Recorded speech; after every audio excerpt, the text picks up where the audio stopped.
తాకట్లో ఉన్న మీ బంగారాన్ని విడిపించి ఆ రోజు ఆన్లైన్ రేటుకి కొంటాం. Sharma gold company. కఠిన చట్టాలు, కేసులు, శిక్షలు ఏవి చిన్నారులపై దాడులకు అడ్డుకట్ట వేయలేకపోతున్నాయి. కామాంధులు పేటెక్కిపోతూనే ఉన్నారు. అభం శుభం తెలియని చిన్నారులను కూడా వదలటం లేదు. తాజాగా విశాఖ వేదికగా జరిగిన ఓ ఘోరం వింటే రక్తం మరిగిపోతుంది. ఆ విషయం నోటి వెంట చెప్పడానికి మాట రావడం లేదు, కానీ తప్పడం లేదు. 6 ఏళ్ల చిన్నారిపై ఓ కీచక పీఈటీ అత్యాచారానికి పాల్పడటం కల్లంట నీళ్లు తెప్పిస్తోంది.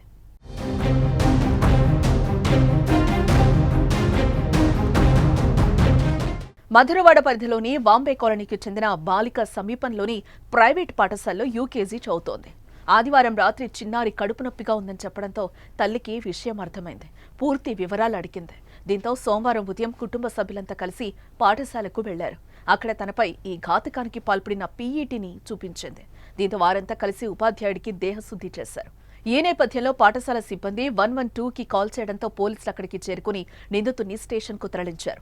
ఆపై బాధితుల ఫిర్యాదు మేరకు కేసు నమోదు చేసి రిమాండ్కు తరలించారు. నిందితుడు శ్రీకాకుళం జిల్లా పొందూరు మండలం పిల్లలవలస గ్రామానికి చెందిన బుడుమూరి రామచంద్రరావు కాగా 9 నెలలుగా వ్యాయామ ఉపాధ్యాయుడిగా పనిచేస్తున్నాడు.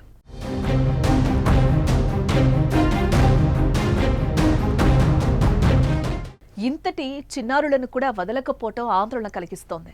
తమ పిల్లలు యూనిఫామ్ వేసి కాళ్లకు షూ, మెడకు టై తగిలించుకుని భుజాన బ్యాగ్, మధ్యాహ్నం లంచ్ బాక్స్ తీసుకెళ్లి స్కూల్ బస్ ఎక్కుతుంటే తల్లిదండ్రుల్లో ఎంతో ఆనందపడతారు.